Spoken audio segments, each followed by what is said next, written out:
नमः शिवाय। हर हर महादेव। माता पार्वती की जय। भक्तों, सोमवार वह पावन दिन है जिसे स्वयं भगवान शिव का प्रिय दिन कहा गया है।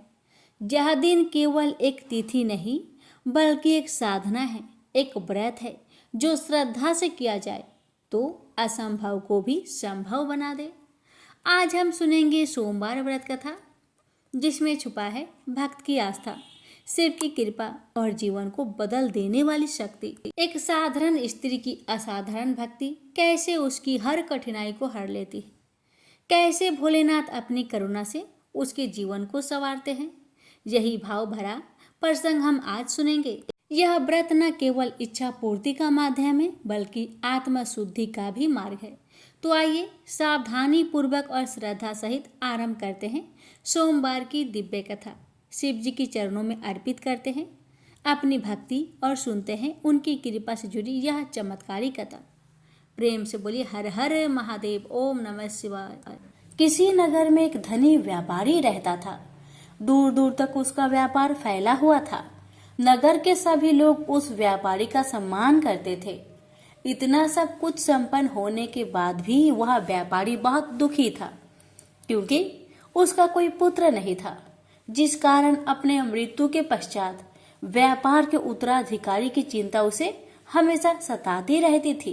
पुत्र प्राप्ति की इच्छा से व्यापारी प्रत्येक सोमवार भगवान शिव का व्रत पूजा किया करता था और शाम के समय शिव मंदिर में जाकर शिव जी के सामने घी का दीपक जलाया करता था। उसकी भक्ति देखकर माँ पार्वती प्रसन्न हो गई और भगवान शिव से उस व्यापारी की मनोकामना पूर्ण करने का निवेदन किया। भगवान शिव बोले, इस संसार में सबको उसके कर्म के अनुसार फल की प्राप्ति होती है। जो प्राणी जैसा कर्म करते हैं उन्हें वैसा ही फल प्राप्त होता है। शिव जी द्वारा समझाने के बावजूद माँ पार्वती नहीं मानी और उस व्यापारी की मनोकामना पूर्ति हेतु वे शिव जी से बार बार अनुरोध करती रही।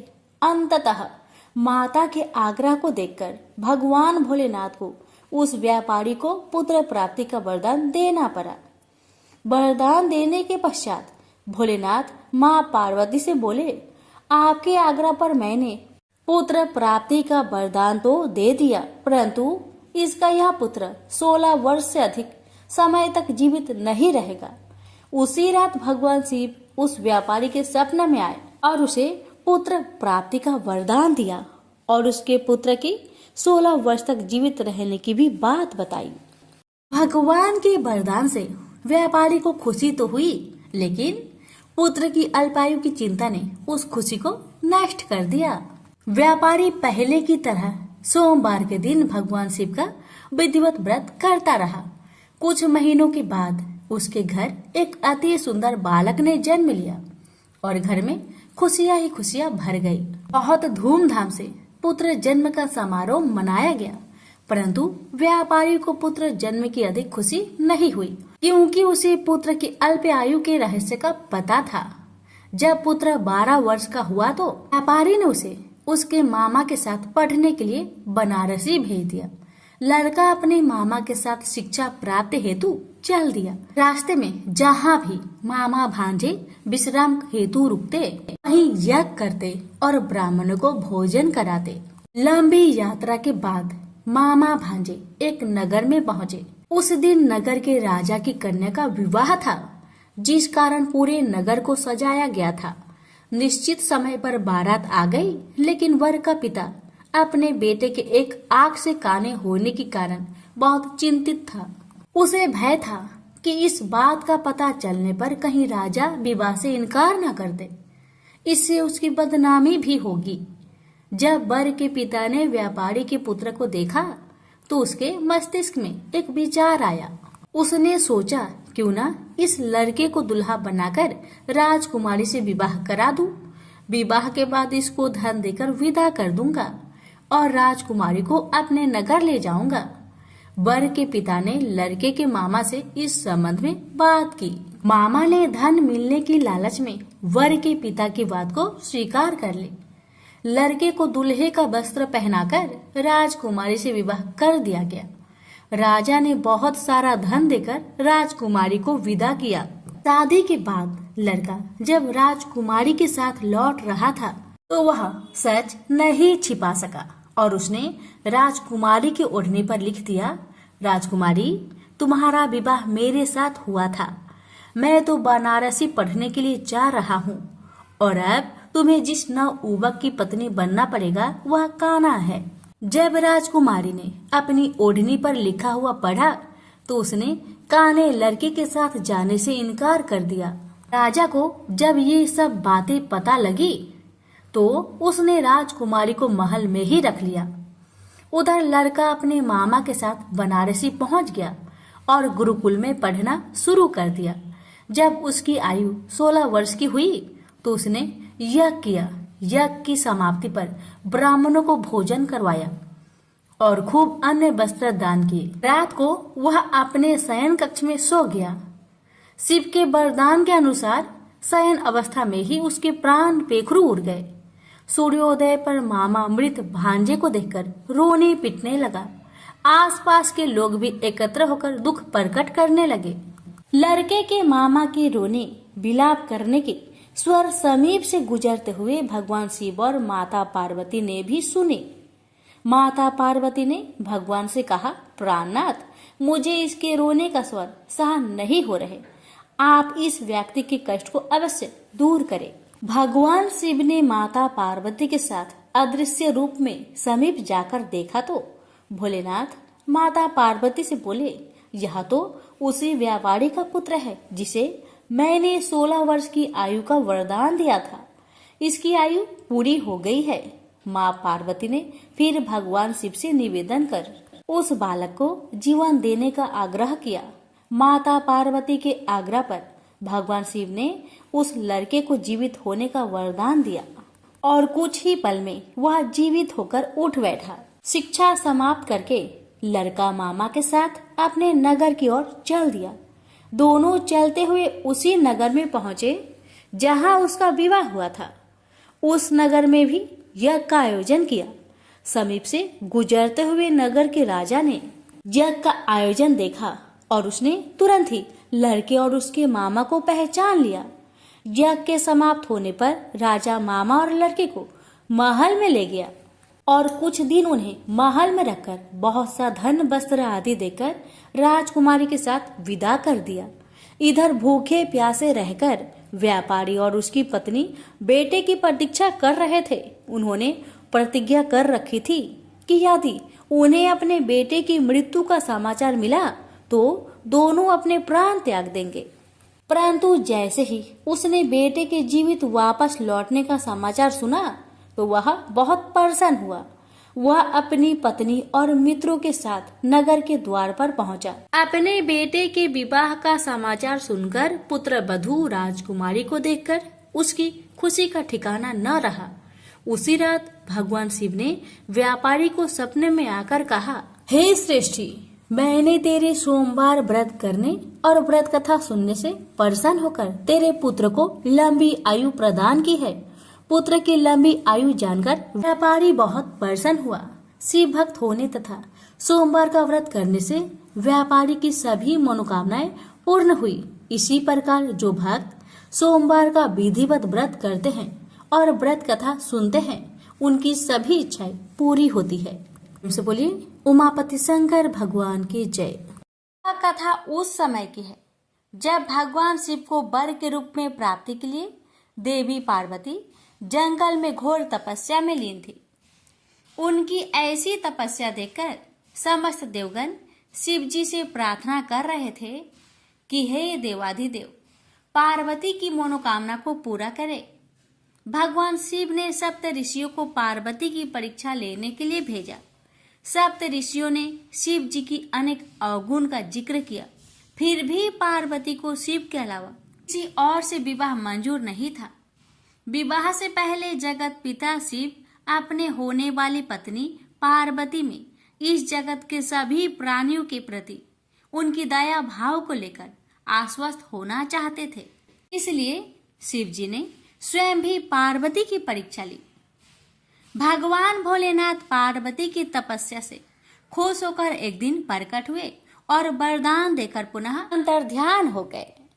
उसके कुछ ही देर बाद वही पास के एक तालाब में विशाल मगरमच्छ ने एक बालक को पकड़ लिया। बालक अपनी प्राण की रक्षा के लिए चिल्लाने लगा। पार्वती से उस बालक की चीख सुनी नहीं गई। द्रवित हृदय से करुणामयी माता पार्वती उस तालाब की ओर भागी। वहां पहुंचकर देखती है कि एक विशाल मगरमच्छ ने एक नन्हे बालक को तालाब के अंदर खींच कर ले जाने की चेष्टा कर रहा है। बालक देवी पार्वती को देखकर रोने लगा और बोला, हे माता, मुझे इस दुष्ट मगरमच्छ से बचा लो। इस संसार में मेरा न पिता है, न माता है और ना ही कोई मित्र। आप ही मेरी प्राण की रक्षा कर सकते हैं। ये सुन माता पार्वती की हृदय और भी द्रवित हो गई और वो बोली, हे ग्रह, तुम इस नन्हे बालक को छोड़ दो। मगरमच्छ बोला, मैं भला क्यों छोड़ूं? इस समय पर जो मुझे मिलता है उसे अपना आहार समझकर ग्रहण कर लेता हूँ। यही मेरा नियम है। मैं इस बालक को नहीं छोड़ूंगा।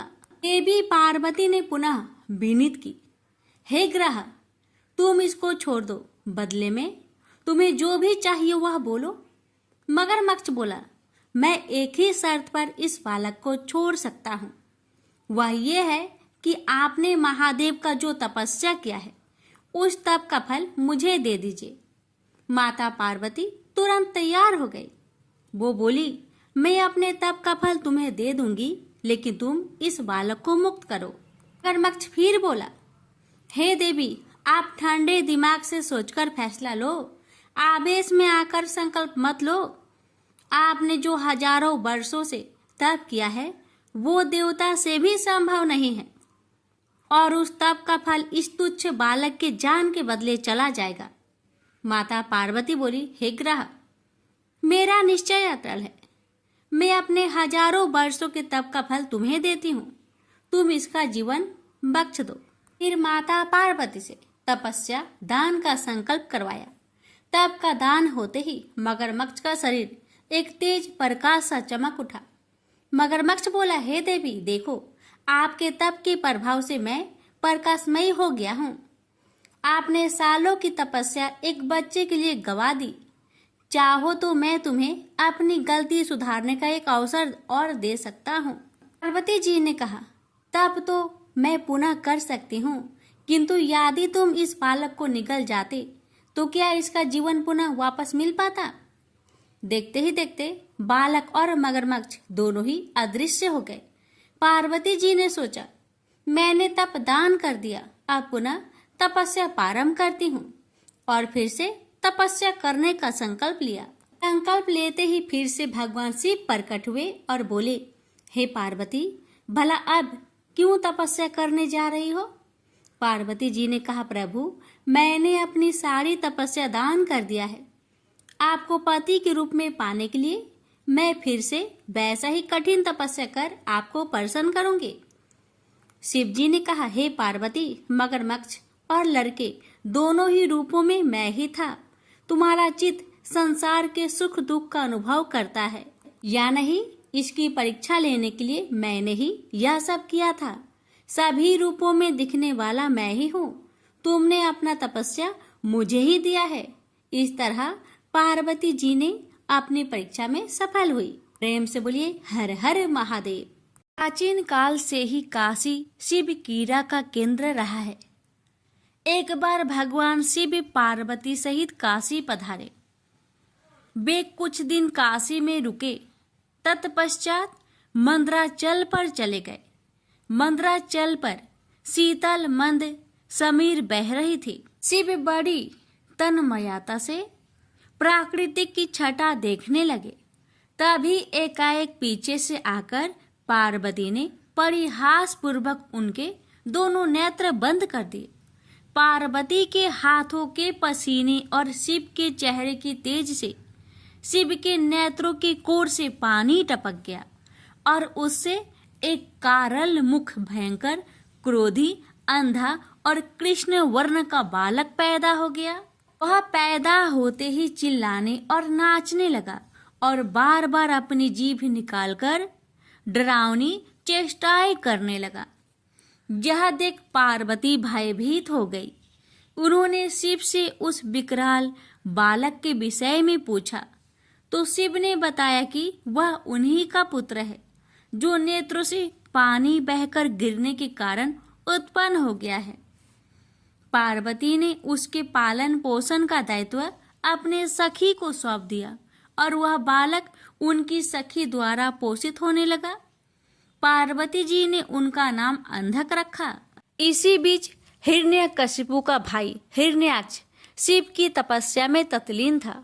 उसकी तपस्या से प्रसन्न होकर शिव प्रकट हुए और उन्होंने उससे वर मांगने को कहा। उठो पुत्र, मैं तुम्हारे तप से प्रसन्न हूँ, बोलो क्या वर मांगते हो। हिरण्याक्ष बोला, भगवान मुझे एक पुत्र की कामना है। मेरे भाई के तो 4 पुत्र हैं, किंतु मेरी पत्नी की गोद खाली है। कृपया मुझे पुत्र प्राप्ति का वरदान दे। शिव बोले, तुम्हारे भाग्य में पुत्र प्राप्ति का योग नहीं है दैत्यराज, लेकिन मैं तुम्हें अपना पुत्र दे सकता हूँ। वह अंधा है परंतु बहुत बलशाली है। भविष्य में वह महाबलवान पुरुष बनेगा। यह कहकर शिव ने अंधक को हिरण्याक्ष के हाथों में दे दिया। हिरण्याक्ष अंधक को लेकर खुशी खुशी अपने राज्य लौट गया। अंधक राजमहल में बड़ा होने लगा। तभी देवासुर संग्राम छिड़ गया और भगवान विष्णु द्वारा हिरण्याक्ष मारा गया। हिरण्याक्ष का बड़ा भाई हिरण्यकशिपु छिपकर भाग निकला। हिरण्याक्ष के मरने के बाद राजमहल में अंधक की उपेक्षा होने लगी। उसके अन्य चचेरे भाई और संगी साथी उसे चिढ़ाने लगे। इससे अंधक दुखी रहने लगा। एक दिन उनके व्यवहार से तंग आकर वह तपस्या करने निकल पड़ा और एक निर्जन वन में पहुंचकर ब्रह्मा जी की साधना में लीन हो गया। तप करते हुए उसे कई वर्ष बीत गए। उसके तप से प्रसन्न होकर ब्रह्मा जी प्रकट हुए और उससे वर मांगने को कहा। अंधक ब्रह्मा जी के चरणों में गिरकर बोला, पितामह मुझे ऐसा वर दीजिए कि मेरा अपमान करने वाले मेरे सभी भाई मेरी दास्ता करे, मेरे दिव्य नेत्र हो जाए, मेरी किसी के द्वारा मृत्यु ना हो। यह सुनकर ब्रह्मा जी बोले, और सब तो ठीक है वत्स, तुम्हारे नेत्र दिव्य हो जाएंगे। तुम्हारे सारे भाई भी तुम्हारा दास्ता स्वीकार कर लेंगे, किंतु तुम मनुष्य हो और काल चक्र का नियम है कि कोई भी मनुष्य मृत्यु से अछूता नहीं रह सकता। अंधक बोला, तो फिर ऐसा ही वरदान दीजिए कि मेरे शरीर से निकले रक्त की एक एक बूंद से मेरे जैसे पराक्रमी वीर उत्पन्न हो जाए। ब्रह्मा जी बोले, ठीक है, मैं तुम्हें यह वरदान देता हूँ, साथ ही ये भी वरदान देता हूँ कि तुम्हारी मृत्यु विष्णु तथा शिव के द्वारा नहीं होगी। अंधक को वरदान देकर ब्रह्मा जी अंतर्ध्यान हो गए और अंधक वरदान पाकर एकदम सुपुष्ट एवं नेत्रवान पुरुष बन गया। वह वापस दैत्यपुरी लौट आया। वरदान प्राप्त करके वह बेहद कामुक हो गया। उसके अत्याचारों से नाग, यक्ष तथा देव गंधर्व सभी दुखी रहने लगे। वे सब ब्रह्मा जी की शरण में पहुंचे, किंतु ब्रह्मा जी ने उन्हें कोई अवशासन नहीं दे सके, क्योंकि अंधकासुर उन्हीं के वरदान स्वरूप तो यह उत्पात मचाए हुए था। आखिर निराश होकर सब लोग शिव के पास पहुंचे और उन्हें अंधकासुर के अत्याचारों के बारे में अवगत कराया। शिव ने उन्हें आश्वस्त किया। आश्वस्त होकर वे अपने स्थानों को लौट गए। शिव पार्वती मंद्राचल पर्वत पर ठहरे हुए थे। तभी एक बार अंधक अपनी सेना के साथ मंद्राचल पर्वत पर पहुंचा। पर्वत की सुरमया देखकर वह विभोर हो उठा। उसने सोचा, कितना सुंदर स्थान है, क्यों न यहाँ अपने लिए एक अस्थायी नगर का निर्माण करा दिया जाए। यह सोच उसने अपने एक सेवक को आदेश दिया, तुम कोई उचित स्थान तलाश करो जहाँ हमारे लिए एक शानदार महल बन सके। आज्ञा पाकर सेवक उचित स्थान की खोज में निकल पड़ा। कुछ दूर जाने पर उसे एक जटाधारी पुरुष तप करता दिखाई दिया। उसके समीप ही एक सुंदर स्त्री बैठी हुई थी। उसने सोचा, वाह क्या सुंदरी है, लेकिन यह इस तपस्वी के पास क्या कर रही है? इसे तो राजमहल की शोभा होनी चाहिए, चलकर महाराज को सूचित करूं। यह सोचकर वह वापस लौट आया और अंधक को सारा वृत्तांत कह सुनाया। सुनकर अंधक बोला, फिर से जाओ और उस सुंदरी को उठाकर मेरे पास ले आओ और उसके साथ के तपस्वी पुरुष को कह देना कि मैं दैत्यराज अंधक का दूत हूँ और उनके लिए इस सुंदरी को ले जाना चाहता हूँ। दूत पुनः उसी स्थान पर जा पहुंचा। तब तक शिव भजन पूजा से निवृत्त हो चुके थे। उसने अपने स्वामी अंधक का आदेश उन्हें कह सुनाया। सुनकर शिव ने उनसे कहा, जाओ अपने महाराज से कह देना कि किसी की पत्नी पर कुदृष्टि डालना बहुत ही अनुचित कार्य होता है। यह सुनकर दूत वापस लौट आया। उसने अंधक को शिव द्वारा दिया गया उत्तर सुना दिया। सुनकर अंधक गुस्से से आग बबूला हो उठा। वह अपनी सेना की एक टुकड़ी लेकर शिव पर टूट पड़ा, लेकिन शिव के गण वीरभद्र ने उन्हें मारकर भगा दिया। अंधक के सेनापति नील ने मायावी हाथी का भेष धारण किया और वह शिव गणों की ओर लपका। यह देख वीरभद्र ने तुरंत सिंह का भेष धारण कर लिया और नील का वध कर डाला। दूसरी ओर नंदी अंधक से युद्ध कर रहा था। उसने इतने प्रबल वेग से आक्रमण किया कि अंधक को जान बचाने के अलावा और कुछ न सूझ सका और वह अपनी सेना सहित भाग गया। अंधक के पराजित होकर भागने के पश्चात शिव पशुपत नामक व्रत करने लगे। पार्वती को उन्होंने मंद्राचल स्थित देवी मंदिर में भेज दिया और शिव के गण देवी के मंदिर पर पहरा देने लगे। अंधक अपनी पराजय को न भूल सका। उसने पुनः सेना एकत्र की और हमला कर घनघोर युद्ध छिड़ गया। अंधक ने नंदीश्वर को मूर्छित कर दिया। देवर्षि नारद द्वारा यह समाचार विष्णु तक पहुंचाया गया। इंद्र आदि को भी यह संदेश भेजा गया। देखते ही देखते देवों की एक विशाल सेना मंद्राचल पर आ जुटी। देव और दैत्यों में भयानक युद्ध छिड़ गया, लेकिन दैत्यों की प्रबल मार के आगे देवताओं की हार होने लगी। उनके पैर उखड़ने लगे। अंधक ने एक बार फिर शिव के पास संदेश भिजवाया कि उस स्त्री को मुझे सौंप दो और अपनी जान बचा लो, अन्यथा शीघ्र ही अन्य देवों के साथ साथ तुम्हें भी यमलोक पहुंचना पड़ेगा। यह संदेश सुनकर शिव के नेत्र जल उठे। उन्होंने हुक्कार भरते हुए अपना त्रिशूल उठा लिया। तभी घबराया हुआ नंदी वहां पहुंचा और शिव से बोला, प्रभु दैत्य सेना बहुत ही प्रबल है, हमारे समस्त गण मारे गए, देवता मैदान छोड़कर भाग निकले, मैं किसी तरह जान बचाकर आया हूँ।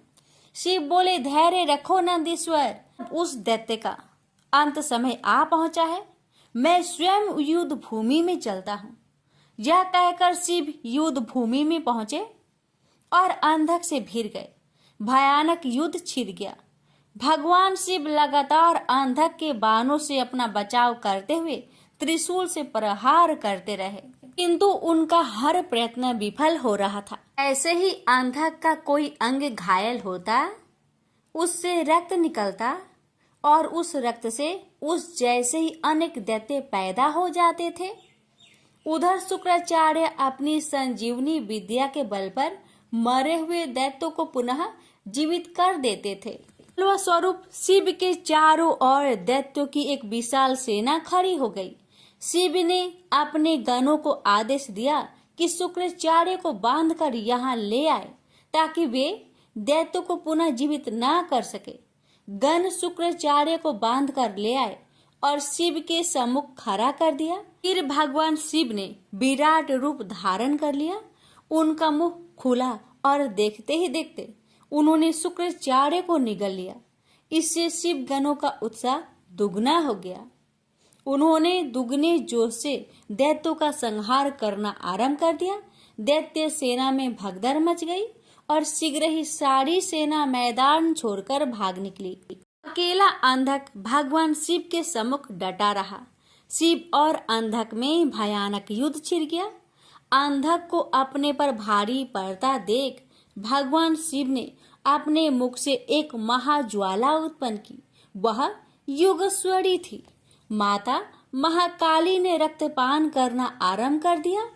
शिव त्रिशूल चलाते अंधक के शरीर से रक्त फूटता और माता काली रक्त को जमीन पर गिरने से पहले ही पान कर जाती। इससे अंधक बलहीन हो गया। उसके कदम लड़खड़ाने लगे। भगवान शिव ने उसके हृदय को निशाना बनाकर त्रिशूल चलाया और अंधक का हृदय बेध दिया। साथ ही उसे त्रिशूल को ऊपर टांग दिया। अंधक के गिरते रक्त को नीचे खड़ी काली सहित सभी योगिनियां जमीन पर गिरने से पहले ही अपने विशाल मुख में लुप्त करने लगी। फिर युद्ध शांत हो गया, लेकिन ब्रह्मा जी के वरदान स्वरूप अंधक नहीं मर सका। वह त्रिशूल पर टंगा टंगा ही शिव का जाप करता हुआ अपनी भूल का प्रायश्चित करने लगा।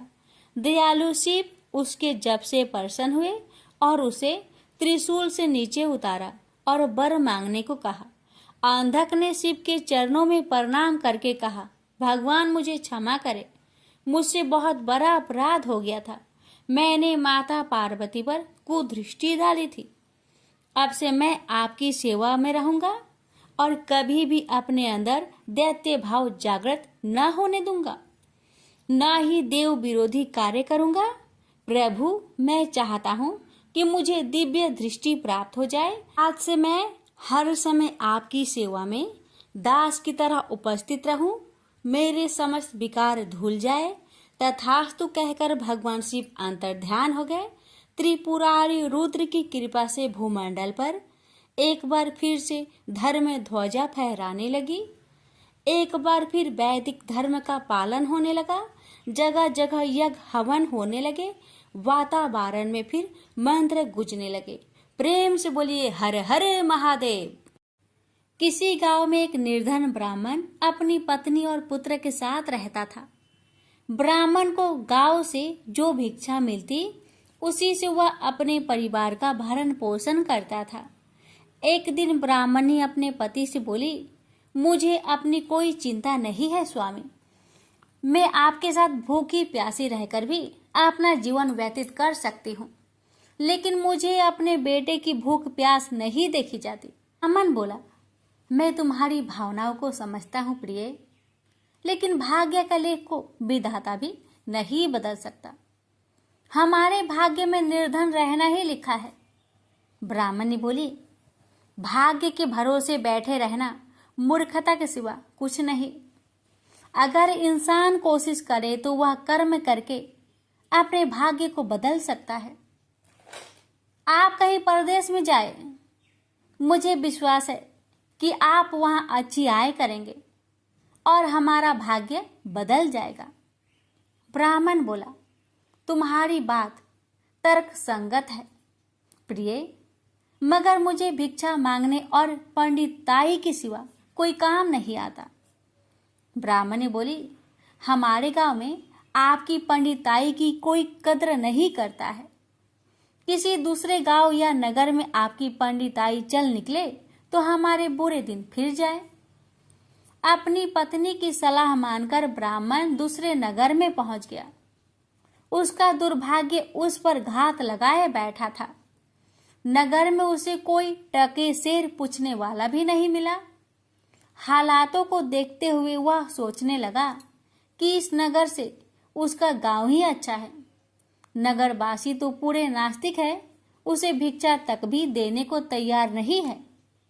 यह सोचकर वह थक हार कर अपने गांव लौट आया और पहले की भांति पंडिताई करके और भिक्षा मांगकर अपना गुजारा करने लगा।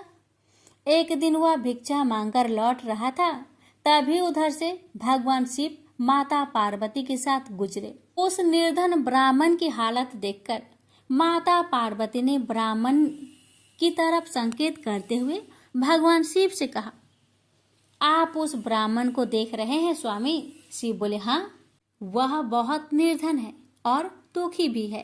पार्वती बोली, आप उसके दुख का निवारण करें नाथ। एक तो ब्राह्मण, दूसरे दरिद्र, मुझसे उसका दुख देखा नहीं जाता। शिव बोले, यह मृत्यु लोक है प्रिय, जहाँ हर प्राणी किसी न किसी दुख से त्रस्त है। सब अपने अपने कर्मों का फल भोग रहे हैं। तुम किस किस का दुख दूर कराओगी? पार्वती बोली, आपको उस निर्धन ब्राह्मण को धनवान बनाना होगा स्वामी। शिव बोले, वह भाग्यहीन है पार्वती, उसके भाग्य में फटे पुराने कपड़े और रूखा सूखा भोजन ही लिखा है। मगर पार्वती अपनी जीत पर अड़ी रही। अंत में हारकर शिव को पार्वती की बात माननी पड़ी। उन्होंने उस रास्ते में, जिस रास्ते से ब्राह्मण जा रहा था, सोने की एक ईंट डाल दी। अचानक ब्राह्मण को क्या सूझा? उसने सोचा कि वह आंखें बंद करके कितनी दूर चल सकता है। यह सोचकर वह अपनी आंखें बंद करके चलने लगा और सोने की ईंट के बिल्कुल समीप से होकर आगे गुजर गया। काफी दूर आगे जाने के बाद ही उसने अपनी आंखें खोली। यह देख भगवान शिव मुस्कुराते हुए बोले, हमने तुमसे कहा था ना प्रिय कि वह ब्राह्मण भाग्यहीन है। भाग्यहीन मनुष्य कभी धन प्राप्त नहीं कर सकता। फिर भगवान शिव पार्वती के साथ कैलाश पर्वत लौट गए। लेकिन वहां पहुंचने के बाद भी पार्वती उस निर्धन ब्राह्मण के बारे में सोचने लगी। वह किसी न किसी तरह उस ब्राह्मण को देखना चाहती थी। पार्वती को उदास देखकर भगवान शिव ने पूछा, क्या बात है प्रिय, इतनी उदास क्यों हो?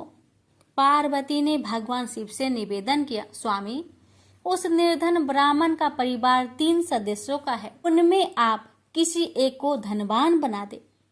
ब्राह्मण परिवार की दरिद्रता मिट जाएगी। आप उन तीनों को एक एक वर दे। मुझे उम्मीद है कि वे तीनों आपसे दौलत का वर ही मांगेंगे। इस तरह वे धनवान बन जाएंगे। शिव बोले, ठीक है प्रिय, जैसा तुम चाहोगी वैसा ही होगा। और फिर कुछ दिनों के बाद भगवान शिव पार्वती के साथ ब्राह्मण के घर पहुंचे। साक्षात भगवान शिव और पार्वती को देखकर ब्राह्मण परिवार आत्मा विभोर हो उठा। उन्होंने भगवान शिव और पार्वती के चरण स्पर्श किए। शिव बोले, मैं तुम तीनों को एक एक वर देना चाहता हूँ। तुम तीनों अपनी इच्छा अनुसार वर मांग सकते हो। ब्राह्मणी उतावला होते हुए बोली, पहले मुझे वर दीजिए प्रभु। भगवान शिव ने कहा, मांगो, क्या चाहती हो? काफी सोचने समझने के बाद ब्राह्मणी बोली, भगवान, मुझे दुनिया की सबसे अधिक खूबसूरत और जवान औरत बना दीजिए। मरते दम तक मेरी जवानी और सुंदरता कायम रहे। भगवान शिव ने मुस्कुराकर कहा, तथास्तु। अगले ही पल बूढ़ी ब्राह्मणी एक जवान और खूबसूरत युवती के रूप में बदल गई। उसी समय उनके घर के सामने से गांव के जमींदार का पुत्र गुजर रहा था, जो घोड़े पर सवार था। उसने खूबसूरत ब्राह्मणी को देखा तो उस पर मुग्ध हो उठा। वह इस खूबसूरत ब्राह्मणी से शादी करेगा। यह सोचकर उसने उसे अपने घोड़े पर बैठाया और घोड़ा अपनी हवेली के तरफ दौड़ दिया। यह देख ब्राह्मण अपनी छाती पीटते हुए विलाप करने लगा, हाय मेरी पत्नी, रो मत ब्राह्मण श्रेष्ठ, तुम भी मुझसे कोई वर मांग लो, जो मांगोगे तुम्हें मिलेगा। भगवान शिव सांत्वना देते हुए बोले, मेरी पत्नी को वापस बुला लीजिए प्रभु, मुझे इसके सिवा कुछ भी नहीं चाहिए। ब्राह्मण ने निवेदन करते हुए कहा। भगवान शिव बोले, तथास्तु। देखते ही देखते ब्राह्मणी वहां खड़ी थी। अपने पत्नी को अपने सामने देखकर ब्राह्मण राहत की सांस ली। भगवान शिव ने ब्राह्मण पुत्र से कहा, तुम क्या वर मांगते हो बेटा? ब्राह्मण पुत्र ने काफी सोचने समझने के बाद कहा, भगवान, मुझे कुछ नहीं चाहिए, लेकिन आप मेरी माँ को पहले जैसी बूढ़ी बना दीजिए। तथास्तु, भगवान शिव ने कहा, और अगले ही पल ब्राह्मणी पहले के समान बूढ़ी हो गई। ब्राह्मण परिवार की मूर्खता पर पार्वती ने अपना माथा पीटा। सोचने लगी कि तीनों ही वास्तव में ही भाग्यहीन है।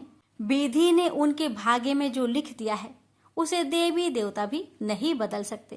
प्रेम से बोलिए हर हर महादेव। पार्वती जब भी अपने पति शिव के साथ दूसरे देवताओं के निवास स्थान पर जाती और वहां उनके सजे धजे सुंदर भवनों को देखती तो उन्हें बड़ी हीनता का बोध होता।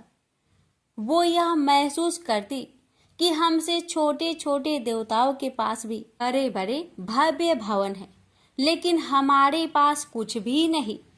कहने को मैं आदिदेव शिव की पत्नी हूँ, लेकिन रहने के लिए मिली है कैलाश पर्वत की कंदराएं और पहनने के लिए वल्कल। किसी उचित आवास के अभाव में मैं अन्य सुख सुविधाओं का भी उपभोग नहीं कर सकती। एक दिन पार्वती ने अपने मन की यह व्यथा अपने पति शिव से कही। सुनकर शिव मुस्कुराए, फिर बोले, इसमें हीनता की कोई बात नहीं है देवी। प्रत्येक व्यक्ति की अपनी अपनी जीवन शैली होती है। हमारी जीवन शैली यही है। हम अपनी इस शैली को हीन क्यों समझे? अन्य देवगण प्राकृतिक से बहुत दूर है, जबकि हम प्राकृतिक की गोद में निवास करते हैं। यह तो हमारे लिए गौरव की बात है, हीनता की नहीं। शिव के तर्कों से पार्वती संतुष्ट नहीं हुई और बोली, मुझे आपकी ये बातें समझ में नहीं आती देव। मुझे तो अपना एक आवास चाहिए, बहुत ही भव्य और सुख सुविधा से पूर्ण। शिव ने अपनी सहज मुस्कान के साथ उत्तर दिया, इसमें क्या मुश्किल है देवी। मैं अभी विश्वकर्मा को बुलवा देता हूँ, उनसे जैसा चाहे वैसा आवास बनवा ले। विश्वकर्मा को बुलवाया गया। पार्वती ने आदेश दिया, हमारे लिए एक ऐसा भवन बनाओ जैसा विश्व में कहीं ना हो। विश्वकर्मा ने आदेश स्वीकार किया। निर्माण कार्य प्रारंभ हो गया। कुछ ही समय में पार्वती की इच्छा अनुसार भव्य भवन तैयार हो गया। अपने भवन को देखकर पार्वती अति प्रसन्न हुई। गृह प्रवेश की तैयारी होने लगी। पार्वती चाहती थी कि गृह प्रवेश के समय सभी प्रमुख देवता हमारे यहाँ उपस्थित रहे। शिव ने अपनी सहमति दे दी। सभी प्रमुख देवी देवताओं को आमंत्रण भेजा गया। गृह प्रवेश के समय वे सब कैलाश पर्वत पर आ गए।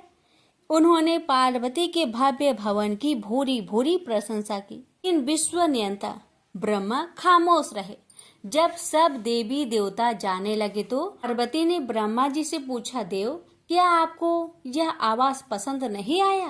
ब्रह्मा जी ने आश्चर्य व्यक्त करते हुए पार्वती से ही प्रश्न किया, देवी, मैंने ऐसा कब कहा? आपके चेहरे की भाव भंगिमा कुछ ऐसा ही कह रही है प्रभु। पार्वती ने अपनी शंका स्पष्ट की। फिर ब्रह्मा जी को मौन देखकर पार्वती ने अपनी बात आगे बढ़ाई। देव, आप कुछ संकोच कर रहे हैं, स्पष्ट कहिए क्या बात है? ब्रह्मा जी ने तनिक रुककर उत्तर दिया, देवी, और तो सब ठीक है, लेकिन इस प्रसाद पर शनि की कुदृष्टि है। इतना कहकर वे वहां से चले गए। पार्वती ने ब्रह्मा जी की बात शिव को बतलाई तो वे भी कुछ चिंता में पड़ गए। पार्वती ने शिव से पूछा, प्रभु, शनि की दृष्टि से क्या हो सकता है? यह प्रसाद जल सकता है? शिव ने उत्तर दिया। यह सुनकर पार्वती भी चिंतित हो गई और बोली, प्रभु, इसके लिए कोई उपाय कीजिए। शिव ने निराशा व्यक्त की।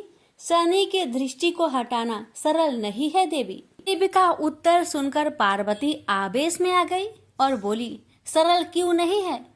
आप अभी शनि लोक जाइए और शनि से कहिए कि वह हमारे प्रसाद पर से अपनी कुदृष्टि हटा ले। यदि वह मान जाए तो आप तत्काल उसे वरदान दे दीजिएगा, और यदि ना माने तो आप अपना डमरू जोर से बजा दीजिएगा। मैं स्वयं अपने प्रसाद को आग लगा दूंगी। यदि प्रसाद को जलना ही है तो यह मेरे ही हाथों से जलेगा, शनि की कुदृष्टि से नहीं। इसके बाद मैं शनि को श्राप दूंगी। पार्वती की इच्छा अनुसार शिव शनि लोक गए। वहां शनि देव ने उनकी अभ्यर्थना की और आदर के साथ आसन पर बैठाया। आसन ग्रहण करने के बाद शिव ने अपने आने की प्रयोजन बताया। देवी पार्वती ने जो प्रसाद बनवाया है उस पर तुम्हारी कुदृष्टि है, अतः वे चाहती हैं कि तुम उधर से अपनी कुदृष्टि हटा लो। शनि देव ने करवध होकर निवेदन किया, आप निश्चिंत रहे देव, माता पार्वती के प्रसाद पर कुदृष्टि डालने का मैं दुस्साहस कर ही नहीं सकता।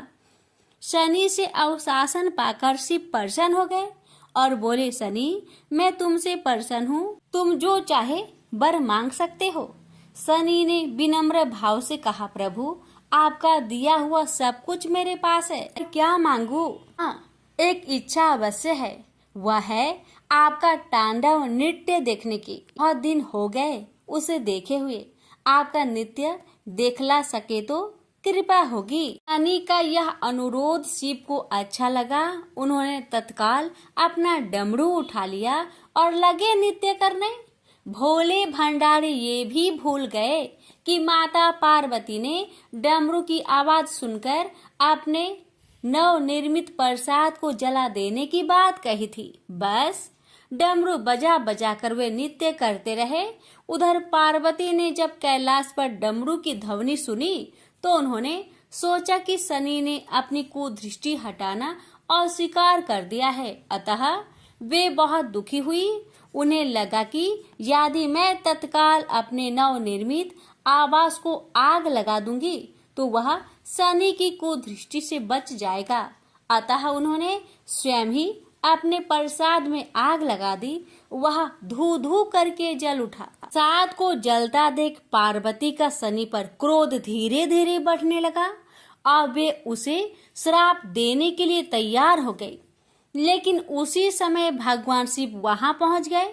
उन्होंने वहां प्रसाद को जलते देखा तो वे आश्चर्यचकित रह गए। उनकी समझ में ही नहीं आया कि यह कैसे हो गया। फिर अचानक उन्हें सब कुछ स्मरण हो आया। अपनी भूल का उन्हें एहसास हुआ। उन्होंने पार्वती जी को सब कुछ कह सुनाया। सच्चाई जानकर पार्वती को भी अपनी जल्दबाजी पर दुख हुआ। अब शनि को श्राप देने का कोई अर्थ नहीं था। प्रत्यक्षतः उसका कहीं कोई अपराध नहीं था। फिर भी पार्वती और शिव को यह लग रहा था कि यह सब हुआ शनि की कुदृष्टि से ही। लेकिन स्थिति को देखते हुए वे उसे दोषी नहीं ठहरा सकते थे। प्रेम से बोलिए हर हर महादेव, शनि महाराज की जय हो। श्रवण करेंगे शिव चालीसा। जय गणेश गिरिजा सोवन, मंगल मूल सुजान, कहत अयोध्या दास, तुम देहु अभय वरदान। जय गिरिजापति दीन दयाला, सदा करत संतन प्रतिपाला, भाल चंद्रमा सोहत नीके, कानन कुंडल नाग फनीके। अंग गौर सिर गंग बहाए, मुंड माल तन चार लगाए, वस्त्र खाल बाघंबर सोहे, छवि को देखी नाग मन मोहे। मैना मातु की हवी दुलारी, वाम अंग सोहत छवि न्यारी, कर त्रिशूल सोहत छवि भारी, करत सदा शत्रुन क्षयकारी। नंदी गणेश सोहे तह कैसे, सागर मध्य कमल है जैसे, कार्तिक श्याम और गणराउ या छवि को कहे जात न काऊ। देवन जब ही जय पुकारा, तब ही दुख प्रभु आप निवारा, किया उपद्रव तारक भारी, देवन सब मिली तुम ही जुहारी। तुरंत सडानन आप पठायो, लमनी मेष महामारी गिराओ, आप जलंधर असुर संहारा, सूयस तुम्हार विदित संसारा। त्रिपुरासुर सन युद्ध मचाई, सब ही कृपा कर लीन बजाई, किया तप ही भगीरथ भारी, पूरब प्रतिज्ञा तासु पुरारी। दानिन मह तुम सम कोई नाही, सेवक स्तुति करत सदाही, वेद नाम महिमा तौ गाई, अकथ अनादि भेद नहीं पाई। करकट्टी उधती मंथन में ज्वाला, जरत सुरासुर भय विहाला, किन्ही दया तह करि सहाय, नीलकंठ तब नाम कहाई। पूरन रामचंद्र जबे किन्हा, जीत के लंक विभीषण तिन्हा, साहस कमल में हो रहे धारी, किन्हा परीक्षा तब ही पुरारी। एक कमल प्रभु राखे उजोई, कमल नयन पूजन चाह सोई। कठिन भक्ति देखी प्रभु शंकर, भय प्रसन्न दिए इच्छित वर। जय जय जय अनंत अविनाशी, कारत कृपा सबके घटवासी। दुष्ट सकल नित मोहि सतावे, भ्रमत रहो मोहि चरनावे, त्राहि त्राहि मैं नाथ पुकारो, यो ही अवसर मोहि अनुबारो। हे त्रिशूल शत्रुन को मारो, संकट से मोहि आन उबारो। माता पिता भ्राता सब होई, संकट में पूछत नाही कोई। स्वामी एक है आस तुम्हारी, आए हरहु मम संकट भारी। धन निर्धन को देत सदा ही, जो कोई जाचे सो फल पाही। स्तुति की है विधि करे तुम्हारी, क्षमहु नाथ अब चूके हमारी। शंकर हो संकट के नाशन, मंगल कारण विघ्न विनाशन। योगी यति मुनि ध्यान लगावे, शारद नारद शीस नवावे। नमो नमो जय नमः शिवाय, सुर ब्रह्मादि के पार न लाए। जो यह पाठ करे मन लाई, तापर होत है शंभु सहाय। प्रिनिया जो कोई हो अधिकारी, पाठ करे सो पावन हारी। पुत्रहीन कर इच्छा जोई, निश्चय से ऊपर साध ते ही होई। पंडित त्रयोदशी को लावे, ध्यान पूर्वक होम करावे। त्रयोदशी व्रत करे हमेशा, ताके तनय नहीं रहे कलेसा। धूप दीप नेवत चढ़ावे, शंकर सम्मुख पाठ सुनावे। जन्म जन्म के पाप नसावे, अंत धाम शिवपुर में पावे। कहे अयोध्या दास आस तुम्हारी, जानी सकल दुख हरहु हमारी। नीति नेम कर प्रताही, पाठ करो चालीसा। तुम मेरी मनोकामना पूर्ण करो जगदीश। प्रेम से बोलिए हर हर महादेव। माता पार्वती की जय। शिव जी की आरती। ओम जय शिव ओंकारा, स्वामी जय शिव ओंकारा। ब्रह्मा विष्णु सदा शिव, अर्धांगी धारा। ओम जय शिव ओंकारा, स्वामी जय शिव ओंकारा। एकानन चतुरानन पंचानन राजे, हंसानन गरुड़ासन वृषवाहन साजे। ओम जय शिव ओंकारा, स्वामी जय शिव ओंकारा। दो भुज चार चतुर्भुज, 10 भुज अति सोहे। त्रिगुण रूप निरखते, त्रिभुवन जन मोहे। ऐछि माला बने माला, मुंड माला धारी। त्रिपुरारी कंसारी, करे माला धारी। श्वेतांबर पीतांबर, बाघंबर अंगे। सनकादिकी गरुणादिकी, भूतादिकी संगे। कर के माध्य का मंडलु चक्र, त्रिशूली धारी। सुखकारी दुखहारी, जगपालनकारी। ब्रह्मा विष्णु सदा शिव, जानत अविवेका। मधु के टप दो मारे, सुर भयहीन करे। लक्ष्मी व सावित्री पार्वती संगा। पार्वती अर्धांगी, शिव लहरी गंगा। पर्वत सोहे पार्वती, शंकर कैलासा। भांग धतुर का भोजन, भस्मी में बासा। जटा में गंग बहत है, गल मुंडन माला। शेष नाग लिपटावत, ओढ़त मृगी छाला। काशी में विराजे विश्वनाथ, नंदी ब्रह्मचारी। नीत उठ दर्शन पावत, महिमाति भारी। त्रिगुण स्वामी जी की आरती, जो कोई नरे गावे। कहत शिवानंद स्वामी, मनवांछित फल पावे। ओम नमः शिवाय। हर हर महादेव। माता पार्वती की जय।